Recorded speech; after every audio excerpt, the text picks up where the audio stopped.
ഈ തൃശ്ശൂർ എനിക്ക് വേണം. ഈ തൃശ്ശൂർ നിങ്ങൾ എനിക്ക് തരണം. ഈ തൃശ്ശൂർ ഞാൻ ഇങ്ങെടുക്കുക. കഴിഞ്ഞ ലോക്സഭാ തെരഞ്ഞെടുപ്പിൽ സുരേഷ് ഗോപി മത്സരിക്കാൻ വന്നപ്പോൾ ഏറ്റവും കൂടുതൽ ട്രോൾ ഏറ്റുവാങ്ങിയ ഡയലോഗായിരുന്നു ഇത്. തൃശ്ശൂരിൽ ഇനി ജയിക്കില്ലെന്ന MV ഗോവിന്ദന്റെ പ്രസ്താവനയെയും സുരേഷ് ഗോപി പരിഹസിച്ചു. ഏത് ഗോവിന്ദൻ വന്നാലും ശരി തന്നെ ഗോവിന്ദ ഇരട്ടച്ചങ്കുണ്ടായത് ലേലത്തില. അതിനുശേഷമുള്ള ചില ഓട്ടച്ചങ്കുകളാണ് ഇപ്പൊ ഇരട്ടച്ചങ്ക് ചമഞ്ഞ് നടക്കുന്നത്. നിരന്തരം ട്രോളുന്ന ട്രോളർമാരെയും സുരേഷ് ഗോപി വെറുതെ വിട്ടില്ല. അന്തം കമ്മികൾ, ചൊറിയൻ മാക്രി കൂട്ടങ്ങൾ, വരൂ ട്രോൾ ചെയ്യൂ. CPM-കാരുടെ തട്ടകമായ കണ്ണൂരിൽ പോയി മത്സരിക്കാൻ തയ്യാറാണെന്ന സന്ദേശം കൂടിയാണ് സുരേഷ് ഗോപി അമിത്ഷായ്ക്ക് മുമ്പിൽ വെച്ചത്. തന്റെ സ്ഥാനാർത്ഥിത്വം കേന്ദ്രം തീരുമാനിക്കുമെന്ന സുരേഷ് ഗോപിയുടെ പ്രസ്താവന സംസ്ഥാനത്തെ BJP നേതാക്കൾക്കുള്ള മുന്നറിയിപ്പ് കൂടിയാണ്. മനോരമ ന്യൂസ്, തൃശൂർ. എല്ലാവർക്കും നമസ്കാരം. എൻ്റെ പേര് Varun. Welcome back to my channel Nerkazhcha. അപ്പോൾ സുഹൃത്തുക്കളെ, ഞാൻ ഇന്നും ഇവിടെ വന്നിരിക്കുന്നതെന്ന് പറഞ്ഞു കഴിഞ്ഞാൽ ഒരു കാര്യത്തിനെക്കുറിച്ച് സംസാരിക്കുവാനാണ്. അപ്പോൾ അതിനു മുമ്പ് ആദ്യമായിട്ടാണ് എൻ്റെ ചാനൽ കാണുന്നതെങ്കിൽ ഒന്ന് സബ്സ്ക്രൈബ് ചെയ്യുക. അടുത്ത് കാണുന്ന ബെല്ലൈക്കൺ കൂടി അമർത്തുകയാണെങ്കിൽ ഞാൻ ഇടുന്ന ഓരോ വീഡിയോയും നിങ്ങൾക്ക് നോട്ടിഫിക്കേഷനായിട്ട് ലഭിക്കുന്നതായിരിക്കും. അപ്പോൾ നമുക്ക് എന്തൊക്കെയാണ് നേരെ ഒരു വീഡിയോയിലേക്ക് കിടക്കാം. അപ്പോൾ ആ വീഡിയോ കണ്ടതിന് ശേഷം നമുക്ക് എനിക്ക് പറയാനുള്ളത് ഞാൻ പറയാം. ഓക്കെ, ഞാൻ നേരത്തെ പറഞ്ഞല്ലോ, സുരേഷ് ഗോപി എന്തോ വലിയ തോതിൽ തൃശ്ശൂരിനെ മാറ്റിമറിച്ച് കളിയുന്നുള്ളൊരു വ്യാമോഹത്തിലായിരുന്നു BJP. ഇപ്പോൾ അവർ തന്നെ അത് ഉപേക്ഷിച്ചുകൊണ്ടിരിക്കുന്നു എന്നാണ് എനിക്ക് മനസ്സിലാക്കാൻ കഴിയുന്നത്. ഏതായാലും അദ്ദേഹത്തിൻ്റെ ഗ്രാഫ് ദിനംതോറും കുറഞ്ഞു വരികയാണ്. അപ്പോൾ നല്ല രീതിയിൽ ഒരു പരാജയ അവസ്ഥയിൽ എത്തി നിൽക്കുന്നു എന്നുള്ളതാണ് ഇപ്പോഴത്തെ അവസ്ഥ. പ്രവർത്തനത്തിൻ്റെ ഭാഗമാണ് അത്, രാഷ്ട്രീയ പ്രവർത്തനമല്ല. അത് രാഷ്ട്രീയമാക്കി മാറ്റാൻ വന്ന ധാരണ കേരളത്തിലെ ഉദ്ബുദ്ധരായ രാഷ്ട്രീയ ധാരണയുള്ള വോട്ടർമാർ ശരിക്ക് കൈകാര്യം ചെയ്തു. അത് ചെയ്തിട്ടുണ്ട്, മുമ്പ് ചെയ്തിട്ടുണ്ട്, ഇനിയും ചെയ്യും. ചാരിറ്റീനെ രാഷ്ട്രീയം ഉപയോഗിക്കാൻ പാടില്ല, തെറ്റല്ലേ? അതിന്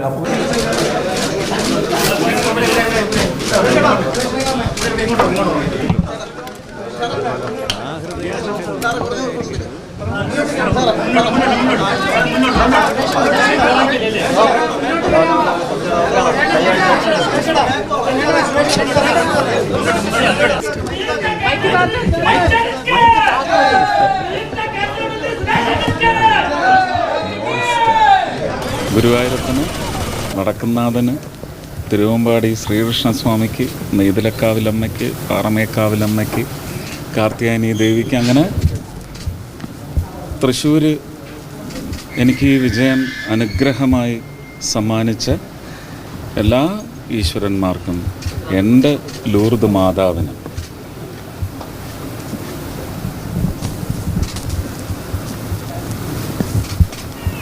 ഇത്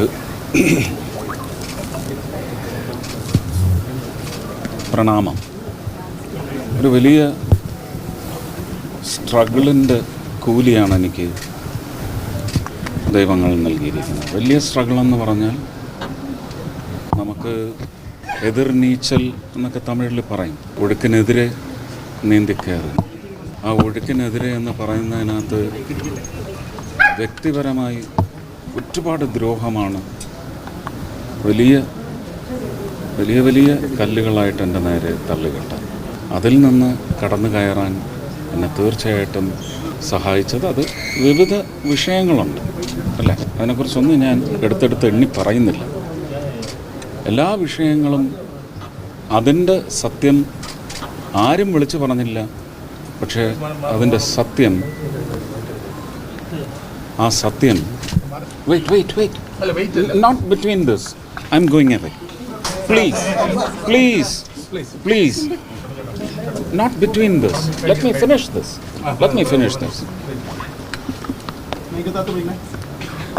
അപ്പോൾ ആ സത്യം പേരിലുണ്ടായിരുന്നു. ആ സത്യം തൃശ്ശൂരിലെ ജനങ്ങൾ, ഞാനവരെ പ്രജാദൈവങ്ങളെന്ന് ആണ് ഇപ്പോൾ വിളിക്കുന്നത്. ആ പ്രജാദൈവങ്ങൾ ആ സത്യം തിരിച്ചറിഞ്ഞു. വഴിതെറ്റിക്കാൻ നോക്കിയിടത്തൊന്നും അവരുടെ മനസ്സിനെയും അവരുടെ തീരുമാനങ്ങളെയും ഒക്കെ വഴിതെറ്റിച്ചു വിടാനും വക്രവഴിക്ക് തിരിച്ചു വിടാനും നോക്കിയെടുത്തുന്ന ദൈവങ്ങളെല്ലാം അവരുടെ മനസ്സ് ശുദ്ധമായി തിരിച്ച് എൻ്റെയും എന്നിലൂടെ എൻ്റെ രാഷ്ട്രീയ കക്ഷിയിലേക്കും അവരുടെ നിശ്ചയങ്ങൾ തിരിച്ചു വിട്ടെങ്കിൽ ഇത് അവർ നൽകുന്ന അനുഗ്രഹം കൂടിയാണ്, വലിയ അനുഗ്രഹമാണ്. കാരണം തൃശ്ശൂർ ലോക്സഭാ മണ്ഡലത്തിൻ്റെ ഒരു വളരെ പ്രത്യേകതരമായ ഒരു ഡെമോഗ്രാഫിക് ടെറൈൻ എന്ന് പറയുന്നത് എല്ലാവർക്കും അറിയാം. എന്നേക്കാൾ കൂടുതൽ നിങ്ങൾ മാധ്യമപ്രവർത്തകർക്കറിയാം. ഇതൊരു അതിശയം എന്ന നിലയ്ക്ക് നിങ്ങൾ ആർക്കെങ്കിലും തോന്നിയാലും ഈ അതിശയം ഇമ്മിനൻ്റായിരുന്നു. അതൊരു സ്റ്റോം പോലെ കഴിഞ്ഞ് 21-ന് ശേഷം ഉറഞ്ഞു കൂടിയതാണ് ഇന്ന് പെയ്തിറങ്ങുന്നത്. എനിക്കും എൻ്റെ കുടുംബത്തിനും വലിയ ഖ്യാതിയാണ് ഈ വിജയം നേടിത്തരുന്നത്. എനിക്കെൻ്റെ കളിയാട്ടം നാഷണൽ അവാർഡ്, എനിക്കെൻ്റെ മക്കൾ, എനിക്കെൻ്റെ കുടുംബം, ഇതെല്ലാം വലിയ അനുഗ്രഹങ്ങളാണ്. പക്ഷേ ആ അനുഗ്രഹം എന്ന് പറയുന്ന സ്ഥിതിക്ക് മേൽ എത്ര ഘനത്തിലുള്ള വൃഷ്ടിയാണ് നടക്കുന്നതെന്ന് എനിക്ക് പറഞ്ഞറിയിക്കാൻ പറ്റുന്നില്ല.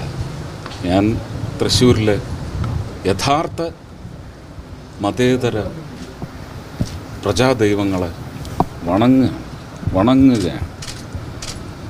അവർ മൂലം മാത്രമാണിത് സാധ്യമായിരിക്കുന്നത്. അവരെ ഒരുപക്ഷെ ഈ പക്ഷത്തേക്ക് കൊണ്ടുവരുന്നതിന് വേണ്ടി പണിയെടുത്ത്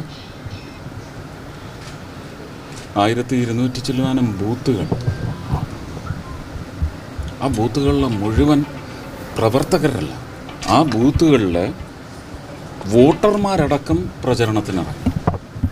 എറണാകുളത്തു നിന്നും മറ്റ് ജില്ലകളിൽ നിന്നുമൊക്കെ ഒരുപാട് അമ്മമാർ വന്നവിടെ പ്രവർത്തിച്ചിട്ടുണ്ട്. മുംബൈയിൽ നിന്ന്, മധ്യപ്രദേശിൽ നിന്ന്, ഡൽഹിയിൽ നിന്ന് എത്രയോ വ്യക്തികൾ, 1000 പേരെങ്കിലും ഉണ്ടാകും. ഈ 42 ദിവസവും എൻ്റെ പ്രയത്നത്തിനിടയ്ക്ക് അവരാണ് സത്യത്തിൽ എന്നെ പ്രൊജക്റ്റ് ചെയ്ത് കാട്ടിയത്. കാരണം അവരാരാണെന്ന് തെര്യപ്പെടുത്തുന്ന രൂപത്തിൽ പറഞ്ഞ അവരുടെ പ്രാദേശികം അല്ലെങ്കിൽ അവരുടെ പ്രദേശം എന്താണെന്ന് അറിയിച്ചതിൻ്റെ പശ്ചാത്തലത്തിൽ തന്നെ അതിന് വലിയ ഒരു പോസിറ്റീവ് ഇമ്പാക്റ്റ് ഉണ്ടാക്കാൻ അവരുടെ പ്രചരണത്തിന് സാധിച്ചിട്ടുണ്ട്. എൻ്റെ പാർട്ടി പ്രവർത്തകർ കഴിഞ്ഞ 5 വർഷമായിട്ട് ഞാൻ എന്തൊക്കെ ആവശ്യപ്പെട്ടു അത് മുഴുവൻ ഞാൻ പ്രതീക്ഷിച്ചതിൻ്റെ ഒരു 100 ഇരട്ടിയായി തിരിച്ചെനിക്ക് ജനങ്ങളിലേക്ക് അടുക്കാനുള്ള ഒരു മിഷനായി കൊണ്ടുപോകുന്നതിന് അവരൊരു വലിയ മെഷീനറിയായിട്ട് പ്രവർത്തിച്ചിട്ടുണ്ട്. ഭാരതീയ ജനതാ പാർട്ടിയുടെ സ്റ്റേറ്റ് ഘടകത്തിന് ഒരുപക്ഷെ എന്നെ അവിടെ കൊണ്ടുവന്ന് ലോഞ്ച് ചെയ്ത് 2023 ലോഞ്ച് ചെയ്ത ശ്രീ അമിത് ഷാ, നരേന്ദ്രമോദി എനിക്കെൻ്റെ രാഷ്ട്രീയ ദൈവമാണ് എന്ന് പറയുമ്പോഴും ലിബറലാണോ എന്ന് ചോദിച്ചാൽ ആ നേച്ചർ വെച്ച് ഞാൻ പറയുന്നതല്ല. ഞാനിന്നും ആരാധിക്കുന്ന ഭാരതത്തിൻ്റെ real architect Shrimati Indira Gandhi, Shri PV Narasimha Rao, Morarji Desai, Jayaprakash Narayan, LK അദ്വാനിജി, AB Vajpayeeji തുടങ്ങി എൻ്റെ പ്രിയപ്പെട്ട സഖാവ് EK നായനാർ, ശ്രീ K കരുണാകരൻ. അവിടെ ഒരു മിതവാദിയോ അല്ലെങ്കിൽ സർവ്വജന ഇഷ്ടം നേടാനോ വേണ്ടി പറയുന്നതല്ല. ഇതെല്ലാം എൻ്റെ ഹൃദയത്തിൽ ഇപ്പോഴും ഞാൻ സൂക്ഷിക്കുന്ന ബിംബങ്ങൾ തന്നെയാണ്. അതങ്ങനെ തന്നെ ഉണ്ടാകും. അപ്പോൾ ഈ 2 സൂപ്പർ ഹീറോസാണ് എൻ്റെ 2 നേതാക്കന്മാരെന്ന് ഞാൻ അന്നും പറഞ്ഞിട്ടുണ്ട്. ഇനിയും അവർ തന്നെയാണ് എൻ്റെ 2 നേതാക്കന്മാർ.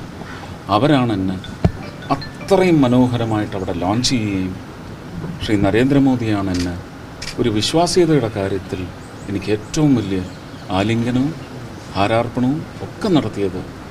ആ ഹാരാർപ്പണത്തിലേക്കാണ് തൃശ്ശൂരിലെ ജനത ഇന്ന് നേരായ വഴിക്ക് വന്ന് എല്ലാ കിംവദന്തികളെയും പുറന്തള്ളിക്കൊണ്ട് എനിക്ക് ഈ അലങ്കാരം, ഈ നെറ്റിപ്പട്ടം ചാർത്തി തന്നിരിക്കുന്നു.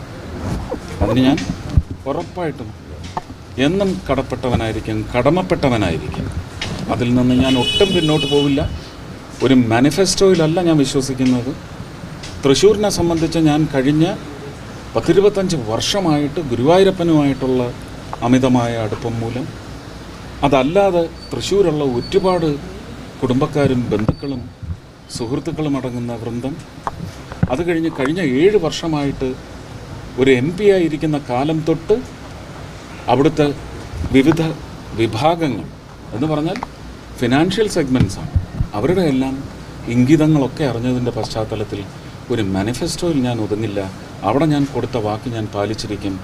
ഞാൻ കേരളത്തിന് വേണ്ടി മുഴുവൻ നന്മ പ്രവർത്തനം, വികസന പ്രവർത്തനത്തിന് വേണ്ടി മുന്നിട്ടിറങ്ങുന്ന കേരളത്തിൻ്റെ MP ആയിട്ടായിരിക്കും ഞാൻ തൃശ്ശൂരിലെ പ്രജാദൈവങ്ങൾ എന്നെ അവരോധിക്കുന്നത് എന്ന് മാത്രം അറിയിക്കുന്നു. ഒരുപാട് സന്തോഷം പങ്കുവയ്ക്കുന്നു, ഒരുപാട് സന്തോഷം. തിരഞ്ഞെടുപ്പിന്റെ തുടക്കം മുതൽ തന്നെ അങ്ങ് വിജയിക്കുമെന്ന കാര്യം ആത്മവിശ്വാസത്തോടെ പറഞ്ഞിരുന്നു.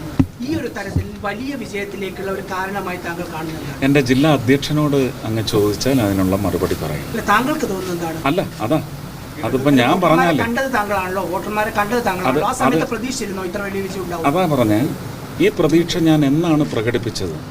ഒരു ഭൂരിപക്ഷം ഞാൻ എന്നാണ് പ്രകടിപ്പിച്ചതെന്ന് ഞാനിപ്പോൾ പറഞ്ഞാൽ കേരളത്തിന് ഈ തള്ള് മാത്രം പരിചയമുള്ളൂ. കാരണം ഇവിടെ ഉള്ളവരെല്ലാം തള്ളുകാരായിപ്പോയി. എനിക്ക് ആ ഗണത്തിൽപ്പെടാൻ ഇഷ്ടമില്ല, അതുകൊണ്ട് ഞാൻ പറയില്ല. അത് നിങ്ങൾ അവിടുത്തെ നേതാക്കന്മാരോട് ചോദിക്കുക. 2023 മാർച്ചിൽ പറഞ്ഞിട്ടുണ്ട്. ആ എണ്ണത്തിനടുത്തെത്തിയിട്ടുണ്ട്, എണ്ണം എത്തിയിട്ടില്ല. ഒരിക്കലും നിങ്ങൾ മാൻഡേറ്റിനെ അവഹേളിക്കരുത്. അവഹേളിക്കലാണത്. കാരണം മനുഷ്യരാണ് വോട്ട് ചെയ്തിരിക്കുന്നത്. ഇടതിലെന്താ മനുഷ്യരില്ല? ഇല്ലില്ല, ഒരിക്കലുമില്ല. അരാഷ്ട്രീയത്തിൻ്റെ ഭാഗമാണ് ഇനി കേരളത്തിലെ മനുഷ്യർ എന്ന് നിങ്ങൾ മനസ്സിലാക്കിക്കോളൂ. അത് മറ്റ് 19 മണ്ഡലത്തിലും കേരളത്തിലെ 140 മണ്ഡലങ്ങളിലും ഈ പറയുന്ന 19,000 ചില്ലുവാനും വാർഡുകളിലും കൗൺസിലുകളിലും ഇതിൻ്റെ അലയടി ഉണ്ടാവും. എനിക്ക് മാത്രമല്ല, ഇനി അങ്ങനെയുള്ള വ്യക്തി കേന്ദ്രീകൃതമായ തെരഞ്ഞെടുപ്പ്, ഞങ്ങൾക്കാര് വന്നാൽ ഗുണമുണ്ടാകും എന്ന് പറയുന്ന അന്വേഷണം ആയിരിക്കും ആദ്യത്തെ തിരഞ്ഞെടുപ്പിൽ. ജനങ്ങളുടെ നിശ്ചയത്തിലേക്ക് പോകുന്ന ചിന്ത അതായിരിക്കും. ഇല്ല, ഞാൻ അത് ഇലക്ഷൻ്റെ സമയത്ത് തന്നെ ഞാൻ ചങ്കൂറ്റത്തോടെ വിളിച്ച് പറഞ്ഞതാണ്. ഞാൻ എൻ്റെ 2 നേതാക്കളോടും ആവശ്യപ്പെടാൻ എനിക്ക് അവകാശമില്ല. കാരണം ഞാനിപ്പോൾ പാർട്ടിയുടെയും കൂടെ സ്വത്താണ്. ഇല്ലില്ല, നിർമ്മല സീതാരാമൻജി വിളിച്ചിരുന്നു, പ്രധാനമന്ത്രി ഇപ്പോൾ വിളിക്കത്തില്ല. അത് നാളെ ഫൈനൽ. ഇല്ല, ഞാൻ ട്രിവാൻഡ്രത്തെ ഇപ്പോഴും പരിലാളിക്കുന്ന ആളാണ്. എൻ്റെ ജന്മദേശം എന്ന് പറയുന്നത് ആലപ്പുഴയാണ്. ഞാൻ എയിംസിന് വേണ്ടി ഒരു ശ്രമം നടത്തുന്നുണ്ട്. അതെവിടെ വരുമെന്ന് നോക്കിക്കോളൂ. അപ്പം നിങ്ങൾക്ക് എനിക്ക് പ്രാദേശികത ഇല്ലാത്ത ആളാണെന്ന് നിങ്ങൾക്ക് മനസ്സിലാവും. എനിക്കറിയത്തില്ല, അത് ഞാൻ നാളെ ഇൻഡിഗോയ്ക്ക് ടിക്കറ്റ് എടുത്തിരിക്കുകയാണ്. പക്ഷേ ഇന്ന് ജാവ്ദേക്കർ ജി വന്നിട്ട് പറഞ്ഞു അത് ഞങ്ങൾ തീരുമാനിക്കുന്ന മാർഗത്തിൽ പോകണം എന്ന് അറിയിച്ചിട്ട് പോയി. അദ്ദേഹം അറിയിക്കും. ഞാൻ ഇലക്ഷൻ്റെ സമയത്തും പറഞ്ഞു, എൻ്റെ മുമ്പിൽ ഇടതും വലതുമില്ല, എൻ്റെ മുമ്പിൽ ശത്രുക്കളില്ല, എൻ്റെ കൂടെ സ്ഥാനാർത്ഥികൾ അവരേ ഉള്ളൂ. എനിക്ക് മുന്നിൽ ഇടത് വോട്ടേഴ്സില്ല, വലത് വോട്ടേഴ്സില്ല. അതാ പറഞ്ഞ. അപ്പോൾ പറഞ്ഞോട്ടെ, ഞാൻ അദ്ദേഹത്തെ ഇന്നലത്തെയും മെനിഞ്ഞാന്നത്തെയും അദ്ദേഹത്തിൻ്റെ ചില ക്രൗര്യം നിറഞ്ഞ വാക്കുകളുടെ പശ്ചാത്തലത്തിൽ ഇനി ഞാൻ അദ്ദേഹത്തെ ചേട്ടനെന്ന് വിളിക്കില്ല.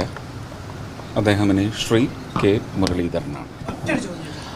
അദ്ദേഹം വന്നിറങ്ങിയ ദിവസം പിറ്റേന്ന് നിങ്ങൾ പത്രക്കാരെന്താ എൻ്റെ അടുത്ത് ചോദിച്ച റിപ്പോർട്ടറും മനോരമയും ഏഷ്യാനെറ്റും എല്ലാവരും ഉണ്ടായിരുന്നു. എനിക്കിപ്പോഴും ഓർമ്മയുണ്ട്.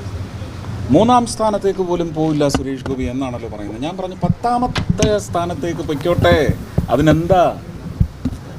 ഇത് ജനങ്ങളല്ലേ തീരുമാനിക്കുന്നത്. ഞാൻ ആ ജനങ്ങളുടെ തീരുമാനത്തിനാണ് നിന്നത്, ഇടതിൻ്റെയും വലതിൻ്റെയും തീരുമാനത്തിനല്ല. എനിക്ക് നന്നായിട്ടറിയാം, ഇടതിലെയും വലതിലെയും ഒരു രാഷ്ട്രീയം കളഞ്ഞുകൊണ്ടല്ല അവരെനിക്ക് വോട്ട് ചെയ്തിരിക്കുന്നത്. അവരുടെ രാഷ്ട്രീയത്തിലെ അതൃപ്തി അത് വ്യക്തമാക്കുന്ന രീതിയിൽ വമ്പിച്ച എണ്ണത്തിൽ രണ്ട് കക്ഷിയിലെയും വോട്ടർമാരെ എനിക്ക് ലഭിച്ചിട്ടുണ്ട്. അവരൊന്നും പക്ഷേ എൻ്റെ പാർട്ടിക്ക് നൽകിയ വോട്ടല്ല അത്. എനിക്ക് നന്നായിട്ടറിയാം, എൻ്റെ പാർട്ടിക്കും അത് നന്നായിട്ടറിയാം. അവരും പറയുന്നുണ്ട് ഞാൻ പറഞ്ഞ ഒരു ഭൂരിപക്ഷത്തിൻ്റെ എണ്ണത്തിലേക്ക് വന്ന് ചേരുന്നത് ആ വോട്ടുകളായിരിക്കുമെന്ന് പറഞ്ഞിട്ടുണ്ട്. അതൊന്ന് എന്താ സാധ്യമായിരിക്കും. താമരചിഹ്നത്തിൽ കേരളത്തിൽ നിന്ന് മത്സരിച്ച് ജയിക്കുന്ന ആദ്യത്തെ BJP സ്ഥാനാർത്ഥിയാണ്. അതുകൊണ്ട് ഞാനത് ഈ വിജയം സമർപ്പിക്കുന്നത് ഭാസ്കർ റാവു ജിക്കും മാരാർജിക്കും മുകുന്ദേട്ടനും 800 ചില്ലുവാനും കുടുംബങ്ങൾ ഇപ്പോഴും കണ്ണീരിൽ കഴിയുന്നുണ്ട്, രക്തസാക്ഷികളുടെ. അവർക്ക് ഞാൻ ഈ വിജയം സമർപ്പിക്കുന്നു. ഞാനത് എന്താ പറയുക ഇടയ്ക്ക് കയറ്റി പറഞ്ഞു അല്ല, ഞാൻ ഇടയ്ക്ക് കയറ്റി പറഞ്ഞത് ഇല്ലെങ്കിൽ നിങ്ങൾ അത് മുറിച്ചു കളയും. ഈ രാഷ്ട്രീയ നേതാക്കന്മാർക്ക് കഴിയാത്തത് ഒരു പൂർണ്ണമായ രാഷ്ട്രീയക്കാരനല്ലാത്ത സിനിമാ താരത്തിലൂടെ കേരളീയത്തിന് അറിയുന്ന ഒരാൾക്ക് എങ്ങനെ സാധിച്ചു എന്നുള്ളത്.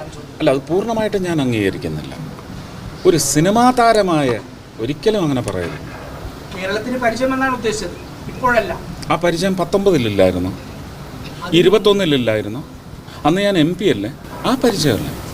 ജനങ്ങൾ കൂടുതൽ മനസ്സിലാക്കി ഒരു താരത്തിനും ഒരു വ്യക്തിക്കും അപ്പുറം അവരുടെ കാര്യങ്ങളിലേക്കുള്ള പ്രാപ്തി എവിടെ എന്ന് പറയുന്ന അന്വേഷണം അവർ നടത്തിയിട്ടുണ്ടെങ്കിൽ ആ പ്രാപ്തി അവരൊരു ഒരു ഇൻറ്റ്യൂഷൻ പോലെ കണ്ടെത്തി എല്ലാ 5 വർഷവും ശ്രമിച്ചുകൊണ്ടിരിക്കുകയല്ലേ. എന്നെ ഈ 5 വർഷം ശ്രമിക്കുന്നു.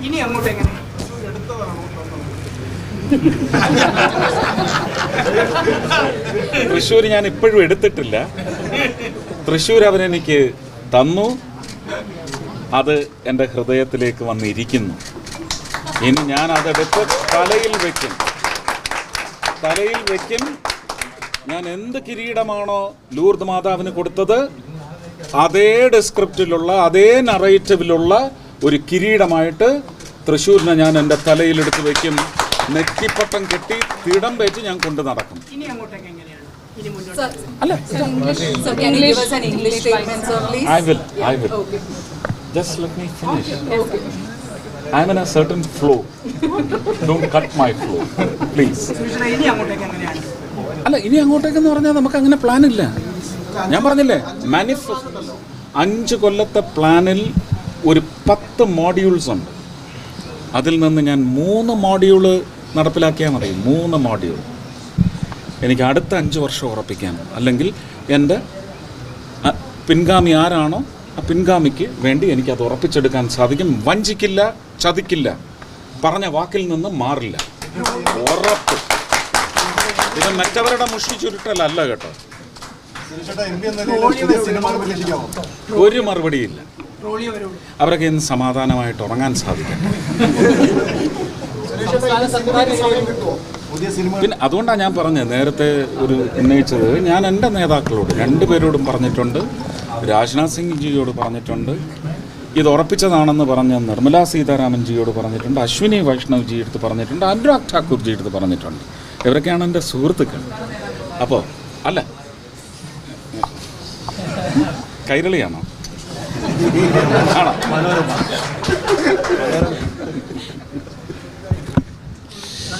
അപ്പോൾ അല്ല, ഞാൻ കളിയാക്കിയതല്ല കേട്ടോ. അങ്ങനെ ചോദ്യം വരണമെങ്കിൽ അവിടെ നിന്നാണ് വരേണ്ടത്. അതുകൊണ്ടാണ് ഇത്. എനിക്ക് കമ്മിറ്റ്മെൻറ്റ്സ് ഉണ്ട്. എനിക്ക് കലയെന്ന് പറയുന്നത് എൻ്റെ പാഷനാണ്.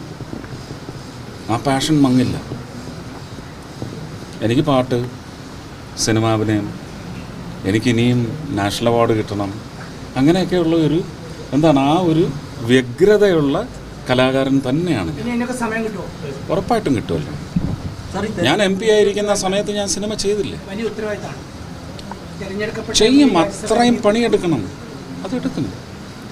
എന്നെ ബൂത്ത് തലത്തിൽ കൊണ്ടു നടന്ന ഒരു പാർട്ടിയാണ് ഭാരതീയ ജനതാ പാർട്ടി. അത്രയും ഞാൻ അധ്വാനിച്ച് ഇവിടെ എത്തിയിട്ടുണ്ടെങ്കിൽ ഇനി ഞാൻ അവിടുത്തെ പ്രവർത്തകരുടെ മുഴുവൻ നടുവൊടിക്കും. അവരിനി എല്ലാ മണ്ഡലത്തിലും പ്രവർത്തിച്ച് ജനങ്ങളുടെ ആവശ്യങ്ങൾ ക്രോഡീകരിക്കപ്പെട്ട് 3 മാസ അടിസ്ഥാനത്തിൽ എനിക്ക് റിപ്പോർട്ട് നൽകി സാങ്കേതികമായി സാധ്യതയുള്ള എല്ലാ കാര്യങ്ങളും സാധിച്ചു കൊടുക്കാൻ വേണ്ടി ഞാൻ അവിടെ തൃശ്ശൂരുണ്ടാവും. തൃശ്ശൂർ പ്രചരണം തുടങ്ങിയപ്പോൾ ഇറങ്ങിയ ഒരു വീഡിയോ ആണ് ചേട്ടൻ പ്രവർത്തകരോട് ചൂടാവുന്ന ഒരു വീഡിയോ ആണ് ആ സമയത്ത്. എനിക്കറിയത്തില്ല, അന്ന് അവിടെ വന്ന് അന്ന് അവിടെ ഒരു കുട്ടിയെ കാണാതായിട്ട് അതിനെ തപ്പി കാട്ടിലേക്ക് പോയിരിക്കുക. എന്നിട്ട് അവിടെ വന്ന എണ്ണ എത്രയാണ്, അതിൽ എത്ര പേർക്ക് ഞാനും ഇഡ്ഡലി വിളമ്പി കൊടുത്തിട്ട് അവരുടെ കൂടെ നിന്ന് ഇഡ്ഡലി കഴിച്ചു. ഇതെല്ലാം കഴിഞ്ഞ് പുറത്ത് വന്നപ്പോൾ ആദിവാസി സഹോദരങ്ങളാണ് പറഞ്ഞത്, ഇവിടെ ഒരു 27 വോട്ടുണ്ട് ചെറുപ്പക്കാരുടെ, ചേർത്തിട്ടില്ല എന്ന് പറഞ്ഞു. ഇപ്പോഴും ഞാൻ ചൂടാവും, ഇനിയും ഞാൻ ദേഷ്യപ്പെടും. അതെന്നെ അമിത്ഷാജിയാണ് പഠിപ്പിച്ചത്. എന്തേ ഇതേ പ്രവർത്തകർ പറയട്ടെ, അവർക്ക് വിഷമമുണ്ടെന്ന്. അവരെ നിർത്തിപ്പൊരിക്കുന്നത് ഞാൻ കണ്ടതാണ്. എന്നെ തൃശ്ശൂർ വന്ന് ലോഞ്ച് ചെയ്തതിൻ്റെ അന്ന് രാത്രി ഈ ശക്തി കേന്ദ്ര നേതാക്കളുടെ ഒരു മീറ്റിംഗ് വെച്ചിട്ട് അവരെ നിർത്തിപ്പൊരിച്ചു, കളഞ്ഞിട്ട് പൊയ്ക്കോളാനാണ് പറഞ്ഞു. ഞാൻ പറഞ്ഞില്ല, എൻ്റെ അടുത്ത് മറ്റുള്ളവരുടെ കാര്യം ചോദിക്കരുത്.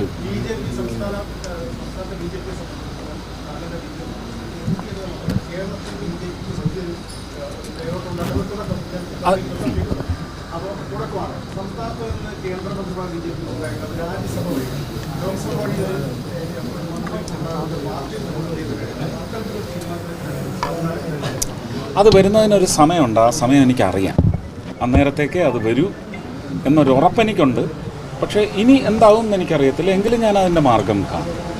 ഈ തെരഞ്ഞെടുപ്പ് സംസ്ഥാന സർക്കാരിൻ്റെ വിലയിരുത്തലാകുമെന്നാണ് മുഖ്യമന്ത്രി അടക്കം പറഞ്ഞത്. അതൊന്നും എനിക്കറിയില്ല, അതിനെക്കുറിച്ചൊന്നും എന്നോട് ചോദിക്കരുത്.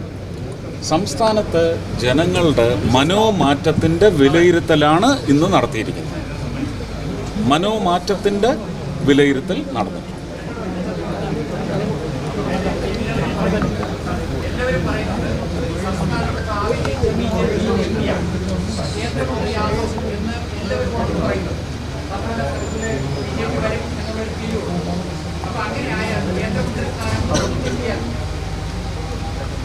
അതാ ഞാൻ പറഞ്ഞത്, അതിനെ സംബന്ധിച്ച് എനിക്ക് ചില നിശ്ചയങ്ങളുണ്ട്. ആ നിശ്ചയങ്ങൾക്ക് ഇപ്പോൾ അവർ കുട പിടിക്കുന്നുണ്ട്. അവർ ആ കുട മടക്കിയാൽ പിന്നെ എന്ത് ചെയ്യാമെന്നുള്ളതിനെ സംബന്ധിച്ചും ഞാൻ അവരുമായിട്ട് ചർച്ച ചെയ്തിട്ട് തീരുമാനം. എന്തായാലും ഞാൻ എൻ്റെ പാർട്ടി തീരുമാനത്തെ നിന്ദിക്കുകയോ ഖണ്ഡിക്കുകയോ അല്ലെങ്കിൽ അപമര്യാദ കാട്ടുകയോ ചെയ്യില്ല.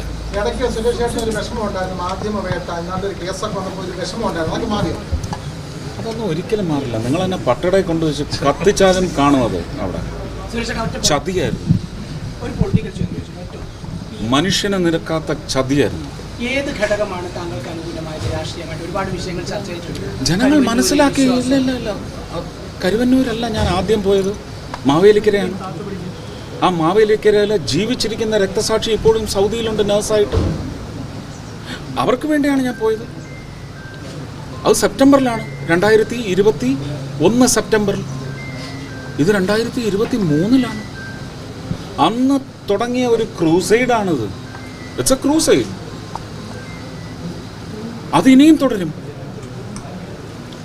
പാർലമെന്റിൽ ചെന്ന് ഈ സഹകരണ വകുപ്പിൻ്റെ കൊമ്പൊടിക്കാൻ പാകത്തിൽ നീക്കങ്ങൾ നടത്തുന്നതിന് വേണ്ടി ഞാൻ എൻ്റെ പാർട്ടിയെ സമ്മർദ്ദത്തിലാക്കും. അത് ജനങ്ങൾക്ക് കൊടുത്ത വാക്കല്ല, കേരള സമൂഹത്തിന് കൊടുത്തിരിക്കുന്ന വാക്കാണ്. പാവപ്പെട്ടവരുടെ പണമാണത്. അതിൽ മമ്മൂട്ടിയുടെയും മോഹൻലാലിൻ്റെയും എൻ്റെയും ഒന്നും പണമില്ല, അംബാനിയുടെ അദാനിയുടെ ഇല്ല. വേർപ്പല്ലൊഴുക്കിയത്, ചോരയൊഴുക്കിയ ജനങ്ങളുടെ പണമാണത്. അതിന് അക്കൗണ്ടബിലിറ്റി വേണം, അതിന് തീർച്ചയായിട്ടും ഓഡിറ്റ് വേണം. തൃശ്ശൂർ പൂരത്തിൻ്റെ ഒരു വികാരമുണ്ടോ? തൃശ്ശൂർ പൂരം ഞാൻ എൻ്റെ കുട്ടിക്കാലം മുതലത് ഹൃദയത്തിൽ, ആ കാഴ്ച ഒരു ദിവസം പോലും മാഞ്ഞു പോകത്തില്ല. ഒരു പൂരം കഴിഞ്ഞാൽ ഇത് നേരിട്ട് കാണാൻ ഇന്ന് വരെ പറ്റിയിട്ടില്ല. TV-യിലിരുന്ന് കാണും. ഷൂട്ടിംഗ് സ്ഥലത്താണെങ്കിൽ പോലും ആ ദിവസം വൈകുന്നേരം കുടമാറ്റത്തിൻ്റെ സമയത്തെങ്കിലും ഓടിപ്പോയി ആ ഷൂട്ട് ചെയ്യുന്ന വീട്ടിലോ എവിടെയെങ്കിലും പോയിരുന്ന് ഞാൻ കാണും. അപ്പോൾ ആ തിടം ഈ ഹൃദയത്തിലും കൂടെയാണ് ഏറുന്നത്. അല്ല, അത് ഇനിയിപ്പം ഞാൻ അവരെ പറഞ്ഞ് വിഷമത്തിലാക്കുന്നില്ല. അവർക്കൊക്കെ കൃത്യമായ രാഷ്ട്രീയം ഉണ്ടായിരുന്നു. അപ്പോൾ അതിന് ചിലപ്പോൾ അതൊരു ചെറിയ തട്ട് കിട്ടുമെന്ന് എന്നെ പാറമേക്കാവ് ദേവസ്വത്തിൽ നിന്ന് അറിയിച്ചിട്ടും ഞാൻ ജനങ്ങൾക്ക് വേണ്ടിയാണ് അവിടെ പോയത്. ഇവർ കളിച്ചേക്കും എന്ന് നേരത്തെ തന്നെ പറഞ്ഞിരുന്നു. പക്ഷേ അതിനകത്തൊക്കെ ഇനി എനിക്ക് ഇലക്ഷൻ കമ്മീഷനുമായിട്ട് സംസാരിച്ചറിയണം. ജനങ്ങളെ പോലീസ് തല്ലുന്നതിന് വേണ്ടി ചോദ്യം ചെയ്യാനായിട്ടൊരു സ്ഥാനാർത്ഥിക്ക് ചെല്ലാൻ അവകാശമില്ലേ? ഇത് ജനങ്ങൾ അറിയേണ്ട കാര്യമാണ്. എന്നോട് കളക്ടർ പറഞ്ഞത്, please sir, don't come to me, the election code is still relevant, you cannot come up to me എന്ന് പറഞ്ഞതുകൊണ്ടാണ് ഞാൻ വടക്കുന്നാഥ ദേവസ്വത്തിൽ പോകാതിരുന്നത്. ഇല്ലെങ്കിൽ അവിടെയാണ് എല്ലാവരും ഉള്ളത്, കളക്ടറും കമ്മീഷണറും ഒക്കെ. പെട്ടെന്ന് ഞാൻ ഗിരീഷിനെ വിളിച്ച്, ഇതെന്താണ് ഇങ്ങനെ പറയുന്നു, അവിടെ ചെല്ലാൻ പാടില്ല എന്ന്. ചേട്ടാ എങ്ങനെങ്കിലും അവരെ നിലയ്ക്ക് നിർത്തും, ഞാൻ അങ്ങോട്ട് വരികയാണെന്ന് പറഞ്ഞു. എന്നിട്ട് ചെന്നാണ്. അതിനെന്നെ അവർ തന്നെ അവഹേളിച്ചില്ലേ? ദൈവമുണ്ട് സാർ, ദൈവമുണ്ട്. നാട്ടുകാർക്കറിയാൻ വ്യക്തിപരമായ ഒറ്റൊരു ചോദ്യം, ഒരുപാട് കാലം ആഗ്രഹിച്ചതായിരിക്കും ഇങ്ങനൊരു ദിവസം. ഇന്നത്തെ ദിവസം എങ്ങനെയാണ് ഫീൽ ചെയ്യുന്നത് സുരേഷ് ഗോപി? അറിയത്തില്ല, ഞാൻ രാത്രി കിടന്നുറങ്ങിയാലും പറന്ന് തട്ടുംപുറത്തൊക്കെ തട്ടിയിട്ട് വീഴുമെന്നാ തോന്നുന്നത്. അങ്ങനെ സന്തോഷത്തിന്റെ പരകൂടിയില്ല. എന്താ ഒരു വികാരം? പരമ്യതയാണ്. It's an ecstasy. സക്സസ് തരുന്ന സന്തോഷമുണ്ടാവും, അത് ഉതിർത്ത് വീഴ്ത്തുന്ന കണ്ണുനീരുണ്ടാവും. പക്ഷെ എനിക്കിത് ഭയങ്കര ഒരു എക്സ്റ്റസി ആയിട്ടാണ് തോന്നുന്നത്. Prime Minister Narendra Modi had changed Kerala politics forever. It was bipolar for 75 years. Now we are the third important, very important second pole. And our 2 MPs, we will celebrate them after the final results are declared. But we are so happy today. The whole Kerala team of Karyakartas is so happy because for last 75 years they have sacrificed lot and they wanted to see this day. So Suresh Gopi and Raju Chandrasekhar have made a history. It's a collective effort and individual efforts, and it is the vision of Prime Minister Narendra Modi who ensured that the development benefits reach to all without discrimination. Because LDF and UDF do discrimination. Modi doesn't do discrimination. And so 2 crore people are benefited by his welfare scheme out of 3.5 crore. Second, he has built real infrastructure. 6-lane highway, Kasargod to Thiruvananthapuram. People are seeing the progress. And Vande Bharat and many other developments. Simultaneously, all the diaspora of Kerala have also called their families to tell that vote Modi. Because of him, our esteem in these countries where we are working has gone up. India's stature has risen, and Modi is the reason. And therefore, they also requested their families to vote for Modi. People have voted with faith, with 10 years, because in 2019 in Kerala many people believed that Rahul will become Prime Minister. Now everybody knows that he is not, and therefore people trusted Modi ji, and he took strong action against PFI. He took strong action and stand on terror. The discourse of left and pseudo-secularist is defeated, and BJP's nation first policy and developed India vision has won. How do you see the expected jolt in Uttar Pradesh and other places? No. Do you think there is a setback for the BJP? See, I will tell you only one thing, that be sure, don't be skeptic. Many want to be skeptic always, but I want to say clearly that NDA will win 3rd time election and Modi will become Prime Minister 3rd time. ST Thrissur പിടിക്കത്തില്ല എന്ന് പറഞ്ഞവരോടാണ് ഞാൻ പറയുന്നത്. ST Thrissur പിടിച്ചിരിക്കുന്നു. അദ്ദേഹം ഒരു അടുത്ത മന്ത്രി എന്ന നിലയ്ക്ക് ഇനി നമുക്ക് അദ്ദേഹത്തിനെ കാണാം. MLA അല്ല, MP അല്ല, മന്ത്രിയായിട്ട് നമുക്ക് അദ്ദേഹത്തിനെ കാണാം. അദ്ദേഹത്തിൻ്റെ പ്രവർത്തനങ്ങൾ നമുക്ക് നേരിട്ട് കണ്ട് മനസ്സിലാക്കാം. പാവപ്പെട്ടവനെന്നോ പണക്കാരനെന്നോ ഭേദമന്യേ അദ്ദേഹം ഏത് പാതിരാത്രി എന്താവശ്യത്തിന് അദ്ദേഹത്തിനെ വിളിച്ചാലും അദ്ദേഹം ഉറപ്പായിട്ടും അവർക്കത് ചെയ്തു കൊടുത്തിരിക്കും. അദ്ദേഹം തരുന്നൊരു ഉറപ്പ് അതാണ്, നമുക്ക് കണ്ടു തന്നെ അറിയാം. ഓക്കെ, അപ്പോൾ സുഹൃത്തുക്കളെ ഇത്രയേ ഉള്ളൂ. എൻ്റെ ഈ ചെറിയ വീഡിയോ ഇവിടെ കൊണ്ട് ഞാൻ വൈൻഡപ്പ് ചെയ്യുകയാണ്. എൻ്റെ വീഡിയോ ഇഷ്ടപ്പെടുകയാണെങ്കിൽ ഒന്ന് ലൈക്ക് ചെയ്യുക, കമൻറ്റ് ചെയ്യുക, ഷെയർ ചെയ്യുക, സബ്സ്ക്രൈബ് ചെയ്യുക. അടുത്ത് കാണുന്ന ബെല്ലൈക്കൺ കൂടി ഒന്ന് അമർത്തുകയാണെങ്കിൽ ഞാൻ ഇടുന്ന ഓരോ വീഡിയോയും നിങ്ങൾക്ക് നോട്ടിഫിക്കേഷൻ ആയിട്ട് ലഭിക്കുന്നതായിരിക്കും. അപ്പോൾ പുതിയൊരു കണ്ടൻറ്റുമായി കാണുമ്പോഴേക്കും ഗുഡ് ബൈ ഫ്രം നേർക്കാഴ്ച.